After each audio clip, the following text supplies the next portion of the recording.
Putri Aulia Diah Pratiwi dari SMA Negeri 8 Kota Serang akan melaksanakan diseminasi di Damba P4TK IPA kelas penataan lab IPA. Apa sih sebenarnya di Damba itu?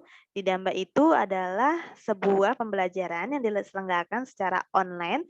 Tujuannya agar dapat diikuti oleh sejumlah besar peserta, baik itu guru ataupun secara umum, dengan cara mengakses web yang dimana isinya berupa bacaan, video, tugas yang dapat memfasilitasi peserta untuk mencapai kompetensi yang ditawarkan.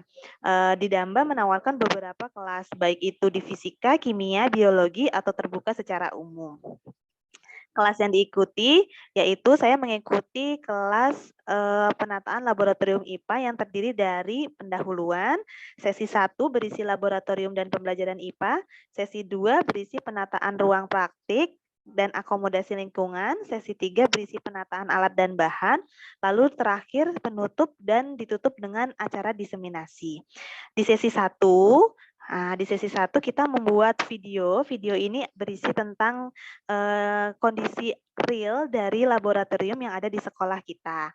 Adapun di sesi 1 ini materi yang terkait yaitu tentang apa sih sebenarnya penataan laboratorium.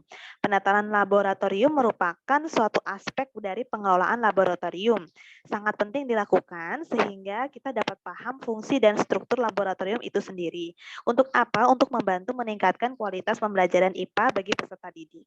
Sebenarnya laboratorium itu sendiri sebenarnya merupakan ruangan, tempat atau bangunan baik tertutup maupun terbuka di ruangan terbuka di alam terbuka dilengkapi dengan peralatan yang menunjang untuk kita melakukan praktikum, penelitian atau pengujian baik itu untuk mata pelajaran fisika, kimia dan juga biologi. Di sesi 2 kami juga melakukan pembuatan video. Nah, videonya ini lebih terarah untuk melakukan penataan laboratorium. Setelah kita membaca handout-nya, lalu kita disuruh menata laboratorium sekolah kita sesuai dengan aturan-aturan yang telah ditentukan.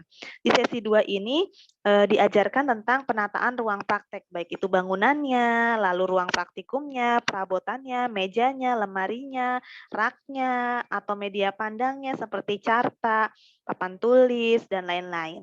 Nah, tata ruang praktikum laboratorium IPA ini harus sesuai karena sudah ada standarnya, baik itu ukuran mejanya, jarak antara meja dengan bangkunya, letak bak cucinya, letak lemarinya di mana, apakah ada airnya, saluran airnya, listriknya apakah menyala, dan yang paling penting adalah alat pelindung diri, kotak P3K.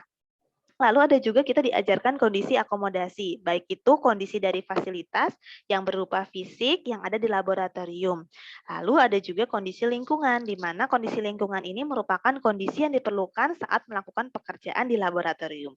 Di sesi 3 ini lebih terfokus, yaitu terkait tentang video penataan alat dan bahan di lemari laboratorium IPA. Kebetulan di sekolah saya hanya memiliki 3 lemari dan 1 rak yang berisi alat dan bahan praktikum.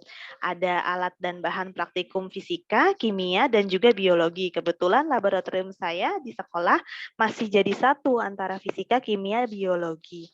Nah, ada aturannya karena kita tidak boleh mencampurkan bahan-bahan, apalagi bahan-bahan kimia yang sangat berbahaya yang dapat menimbulkan ledakan dan lain-lain. Jadi harus ada urutan atau tata caranya. Nah, jadi terbagi 2 ruangan di sini, ada ruang alat dan juga ruang bahan. Ruang alat digunakan untuk menyimpan alat-alat laboratorium dan ruang bahan digunakan untuk menyimpan bahan-bahan kimia. Nah, karena lemarinya masih terbatas, jadi kami mengelompokkannya berdasarkan mata pelajaran. Nah, untuk yang kimia khusus itu berdasarkan dari karakteristik bahannya itu sendiri. Apakah resikonya bahayanya jika ditempatkan atau berdampingan tempatnya antara bahan yang satu dengan bahan yang lainnya. Tidak lupa juga di lemari kami disimpan juga label atau pelabelan agar memudahkan dan mengetahui informasi tentang zat-zat atau bahan-bahan kimia yang ada di lemari kami. Untuk lebih lanjutnya, kita dapat mengikuti di Damba ini di angkatan-angkatan selanjutnya. Ayo Bapak Ibu guru hebat di seluruh Indonesia, untuk dapat mengembangkan kompetensi kita, mari kita mengikuti di Damba. Sekian informasi dari saya di diseminasi di Damba ini, semoga bermanfaat. Wassalamualaikum warahmatullahi wabarakatuh. Stop share.